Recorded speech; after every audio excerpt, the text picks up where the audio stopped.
ఆ వ్యక్తిని నేను నమ్మి మోసపోయాను అంటూ పృథ్వీరాజ్ పైన షాకింగ్ కామెంట్ చేస్తూ అందరి ముందుకి కన్నీళ్ళతో వచ్చేసిన విష్ణుప్రియ. అయితే విష్ణుప్రియ ఒక యాంకర్గా ఈటీవీ షోలో అయితే పరిచయం అవుతూ వచ్చేసింది సుధీర్తో జత కట్టి.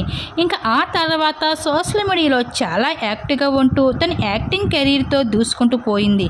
కానీ విష్ణుప్రియ బిగ్ బాస్ హౌస్ లోపలికి వచ్చాక తను బయట చూపించిన క్యారెక్టర్ కన్నా హౌస్ లోపల చూపించిన లవ్ క్యారెక్టర్కే ఫ్యాన్స్ అయిపోయారు అభిమానులు అంతా. పృథ్వీరాజ్ చుట్టూ తిరుగుతూ తన కోసం ప్రాణం పెడుతూ ప్రాణం ఇచ్చే అంత ప్రేమను చూపిస్తూ ఆడియన్స్ అందరినీ ఆకట్టుకుంటూ వచ్చింది.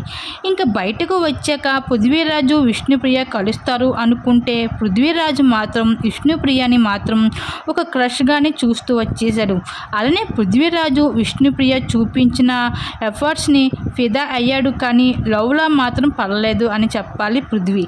అలా స్టార్ మాల్లో జరుగుతున్న ఇటీవల ఈవెంట్లో అయితే పాల్గొంటూ కనిపించేశాడు పృథ్వీరాజు. ఇంకా ఆ ఈవెంట్లో రోహిణితో ఉన్న క్లోజ్నెస్పై విష్ణుప్రియ కొన్ని కామెంట్ చేస్తూ కనిపించేసింది. అయితే విష్ణుప్రియ మాత్రం అంత క్లోజ్నెస్ ఏ రోజు చూపించలేదని, అలానే తనని ఎప్పుడు కూడా ఒక ఫ్రెండ్గా కూడా ట్రీట్ చేయలేదు అంటూ బిగ్ బాస్కి వెళ్ళి టైం వేస్ట్ చేసుకోవడం మించి నేను పెద్దగా చేసింది ఏమీ లేదు అంటూ ఇంకా ఈ విషయం పైన అయితే బాధపడుతూ కనిపించేసింది ఇంకా పృథ్వీరాజ్ పైన. ఇంకా ఈ విధంగా అయితే పృథ్వీరాజ్ కోసం అయితే ఎమోషనల్ అవుతూ వచ్చేసింది. వాటికి సంబంధించిన ఫొటోస్ నెట్టింట్లో వైరల్గా మారుతున్నాయి.